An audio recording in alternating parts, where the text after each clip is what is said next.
What's that thing?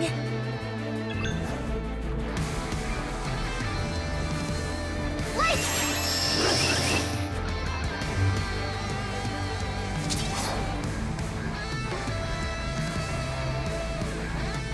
Slam it!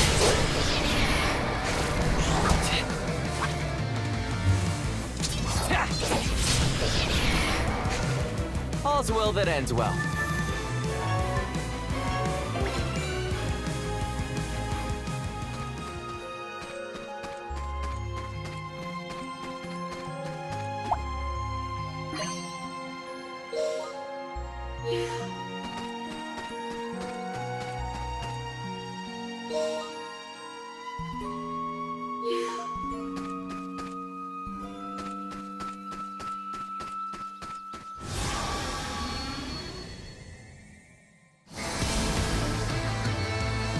See what I can do!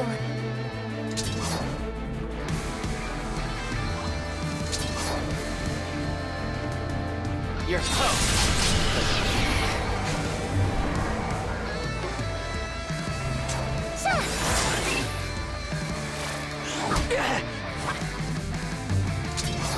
You're done! Nice!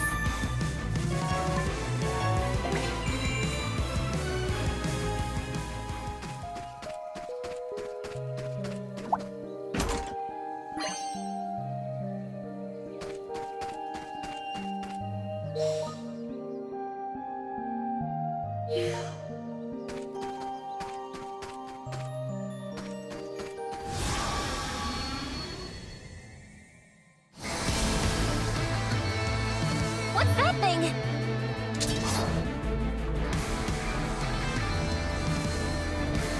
There!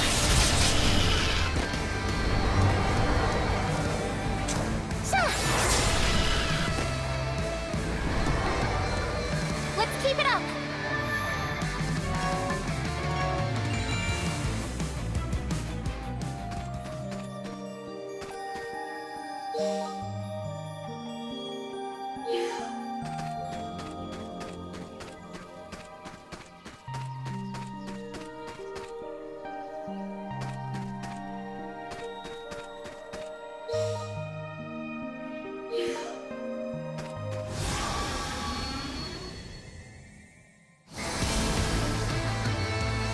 I want to fight too! Your host! Let's keep moving.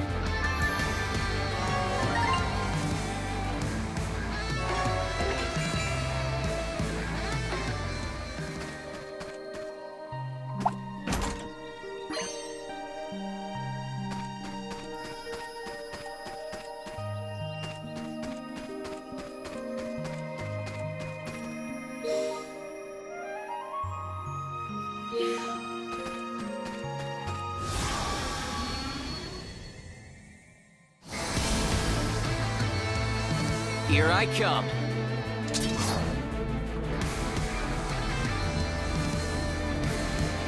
There!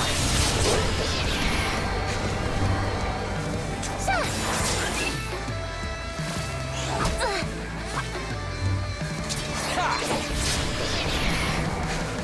All's well that ends well.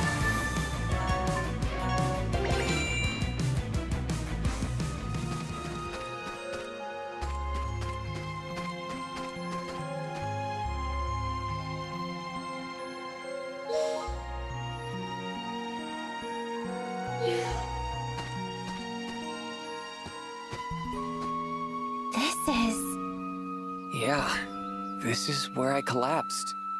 And then you came along. Yes. This is where we met. But why were you lying here? Were you attacked by monsters? Oh, I forgot. You don't remember. It wasn't monsters. It was poison from those flowers.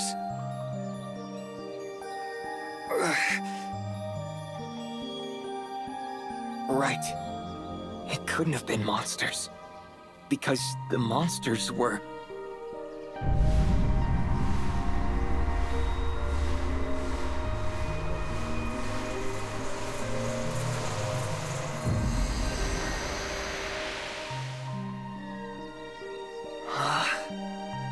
Aha! Somehow, I know this thing. Did you remember something? Yeah, what was it? Dimension. It's a dimension machine. We could have been using it all along. Why couldn't I remember? Anyway, this device can warp monsters away to another dimension. It works like my warp device in principle, but in a different way. It opens a portal around an enemy, and then... Leo? Slow down. Oh, sorry. I finally remembered something and got carried away. Let me get this straight. This machine locks monsters away? Meaning we won't have to fight them? Exactly. Until we want to, that is. Then, we can fight them all at once. Wow, that sounds convenient. Let's see if it works.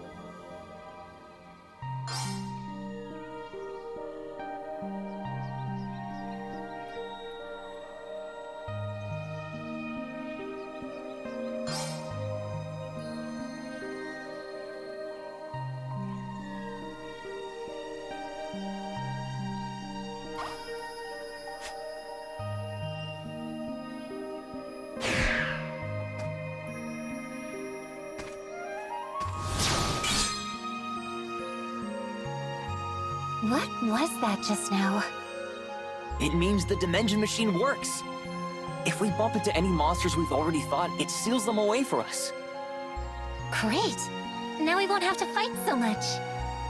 Well, there's a catch. We can only seal away so many monsters at once. Around 30 or so, I think. Once we go past that, the dimension will overflow. Then, we have to fight all the monsters at once. Really? So it's convenient, but also a little dangerous. We'll have to purge the dimension every now and then so it doesn't fill up. Let's try that by battling those monsters we just sealed away.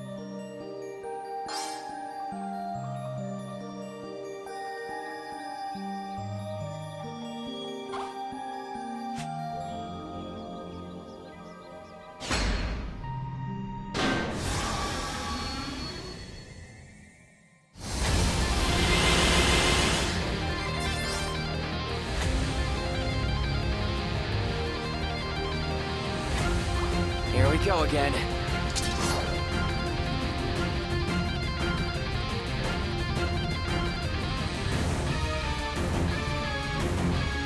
There!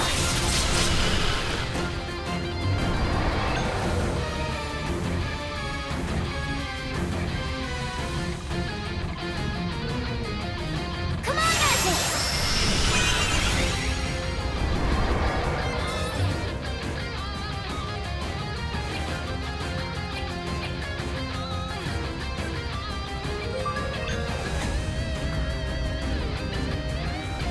Gotcha!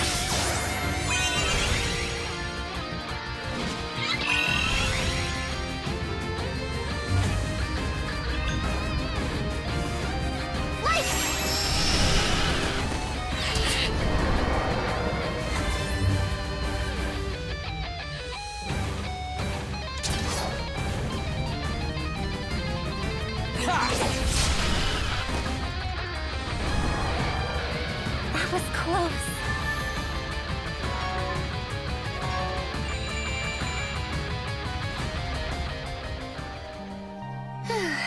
We really have to face all of them at once, huh? Yeah, so it's a good idea to heal up beforehand.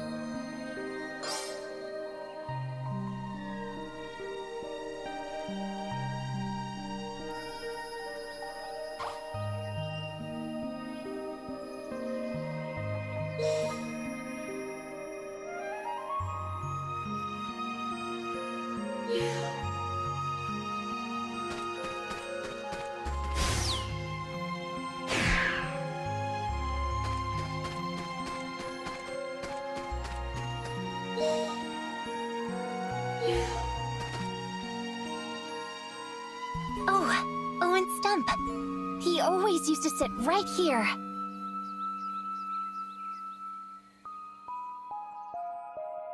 A few years ago,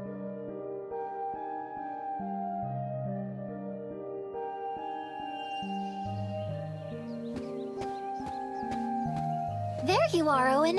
I've been looking for you. Kina, I have something to tell you. What is it? I think we should move into town. Into town? What if I hurt someone with my magic? You've grown considerably, Kina. I think you can control it well enough.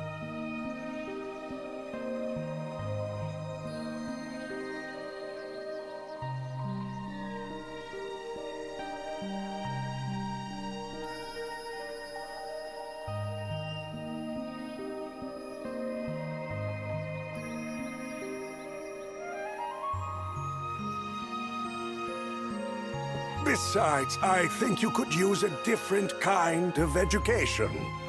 A different kind of education? Right. You must understand human beings. You're a human being, Owen. That's all I need to understand. Kina, you cannot live with me forever. You must get to know more people in order to better understand them. That name I gave you, Kina. It's an old Fibrin word meaning destiny. I've told you that before, haven't I? Kina means destiny. But I don't know what my destiny is.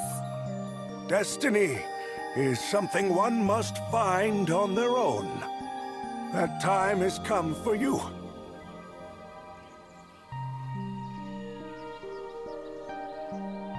Hey, can we sit and rest for a little? Sure, why not? Scent of the forest.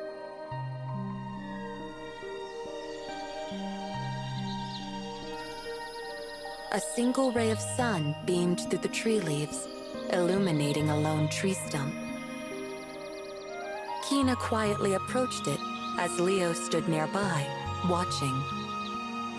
Kina remained silent, taking comfort in the quiet and stillness.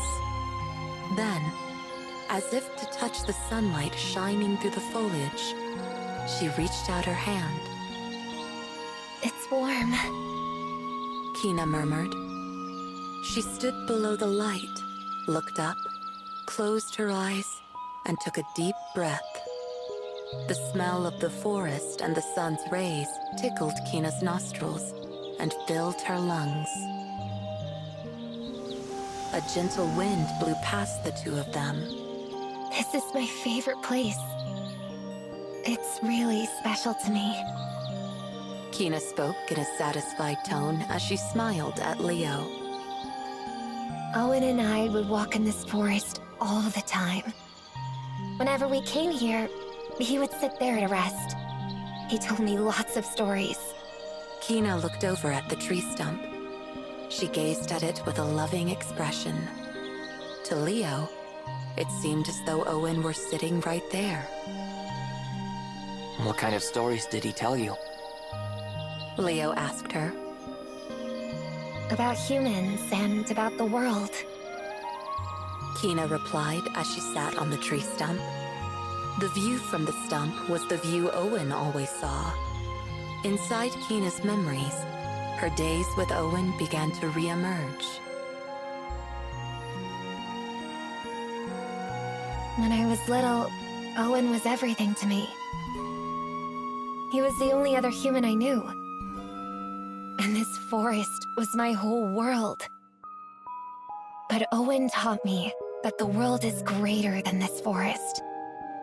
That there are more worlds out there besides this one. That there are more people, and that they are all connected. So he was some kind of teacher. Kina smiled at Leo's words. Yes, he was my teacher. Kina suddenly went quiet, staring off into the forest. What are humans? She had asked this question frequently as a child. Owen, the only other human Kina knew, was an elderly man, quite different from a young girl. To her, Owen seemed like a whole different species. To keep young Kina's powers under control, Owen lived in the forest with her and taught her how to survive. But Owen was worried there was one thing Kina could not grasp: human beings.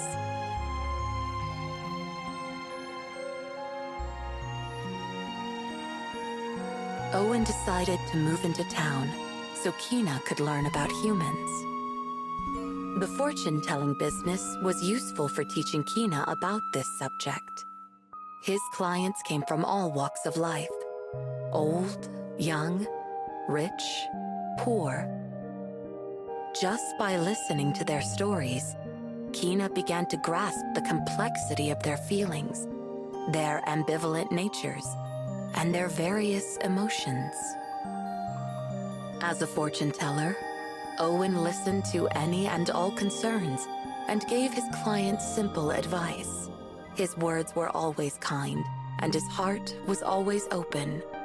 He supported his clients, consoling those who cried and motivating those who were afraid. Their tension would melt away just by talking to him. They would come into the shop with dark, heavy expressions and leave looking brighter without veil. Hey, Owen. Why do people think so much of others? Why do they go through so much trouble for other people? They fall in love, fight over business, and even quarrel with their own families. They hide things from the people they love. They get jealous of their friends and even betray them. Why can't everyone get along like we do? Owen responded with a smile to Kina's honest inquiry. Because love, hate, and everything in between are all part of human nature. What are humans? Kina eventually turned her constant question inwards, towards herself.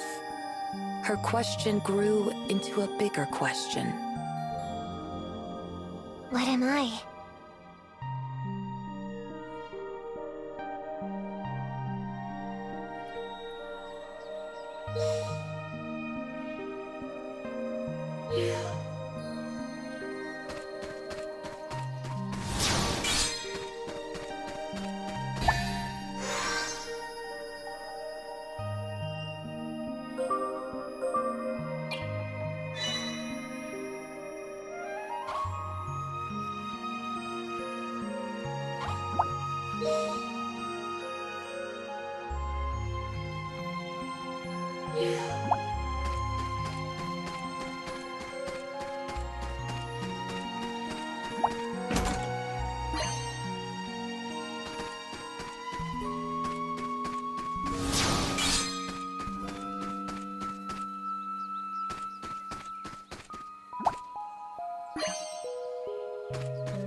That's a new one. There!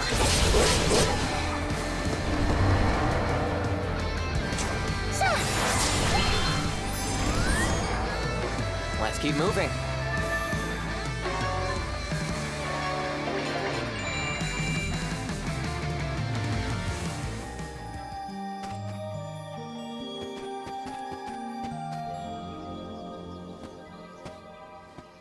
Look! This is where we used to live. The old house.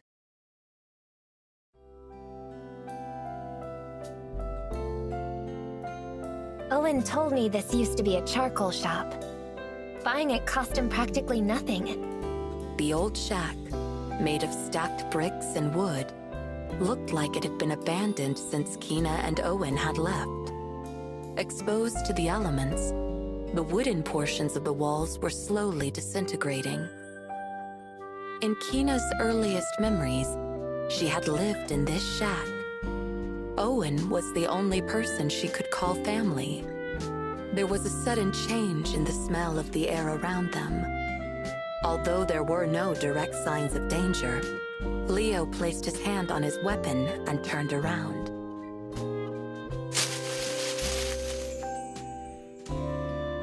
A small monster was hiding, peeking out from behind the bushes. It was a six-legged beast with fur that blended with the greenery of the forest. Cautiously watching Leo and Kina, it stretched its large, thick tail and twitched its pointy nose. It's a Tioris. Kina said, as if greeting an old friend. This might be a stupid question, but is that a friend of yours? Leo asked. No way. Kina laughed in response, still watching the Tioris. But when I was small, the first friend I made was a Tioris. Kina, without minding the dirt on the ground, squatted down and smiled at the Tioris. She then gently held out her right hand. The Tioris twitched its nose, trying to sniff her fingertips. Tiorises have a very keen sense of smell. I used to imitate them all the time. Like this. Kina inhaled deeply through her nose. With her hand still held out towards the Tioris, she closed her eyes. The Tioris watched her oddly animalistic behavior with curiosity. After breathing in deeply, she slowly exhaled from her mouth.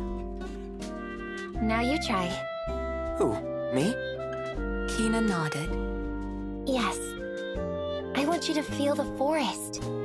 Nah, I'm good. Leo said. Come on. Kina said firmly. Just try it. She sounded like a mother scolding her child. Fine. Reluctantly, he took a deep breath. Not through your mouth. She corrected. Through your nose. And close your eyes. Try to do it like I do. Kina demonstrated the breathing again. Without much choice, Leo followed her instructions. Kina immediately said, Your eyes are open, aren't they? How did you know? I know because I do. That's not a very helpful answer. Close your eyes and try again. Leo closed his eyes and breathed again, this time just as Kina instructed. Leo, can you feel it? She asked. Without his sense of sight, Leo's other senses began to sharpen.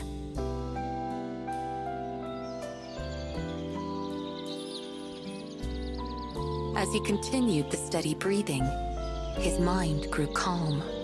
The smells of the earth, the trees, the leaves, and the flowers filled his nostrils. Leo could pick up all sorts of scents he'd never encountered before. Each smell was unique and reminded him of all the living things that dwelt there. The songs of the birds, the creak of the branches, and the rustling of leaves in the wind filled his ears. The footsteps of the birds and bugs walking across the branches imbued the forest with rhythm. The sunlight streaming through the leaves warmed his skin. He could feel the invisible breathing of the forest. As he let the moment soak in, Leo could feel his consciousness become one with the land.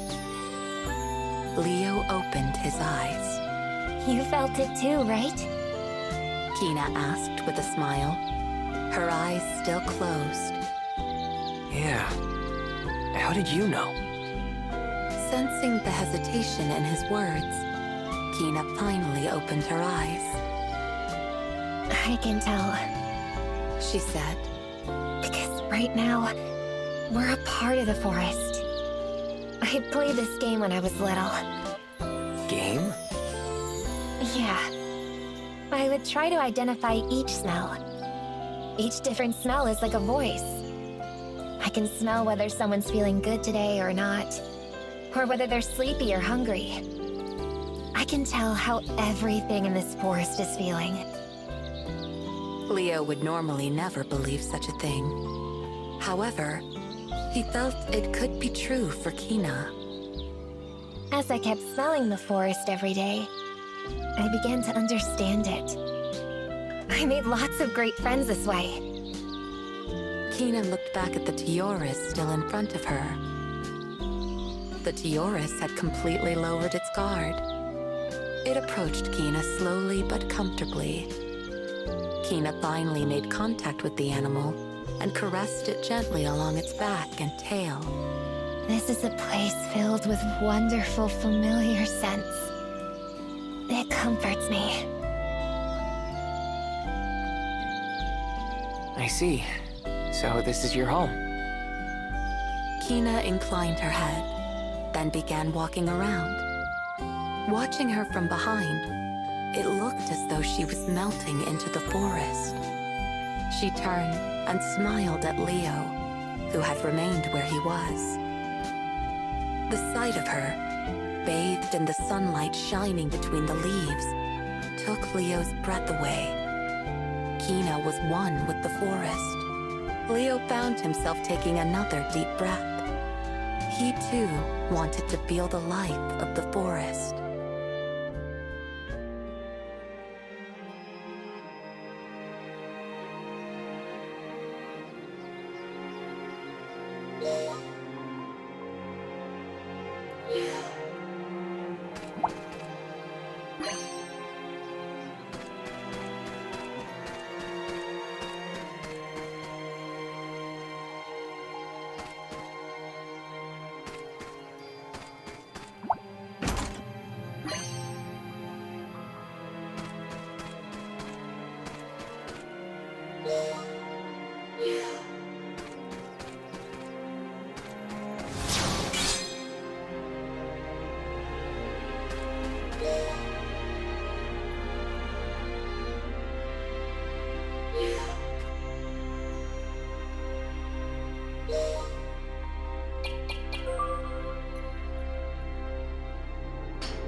Slam it!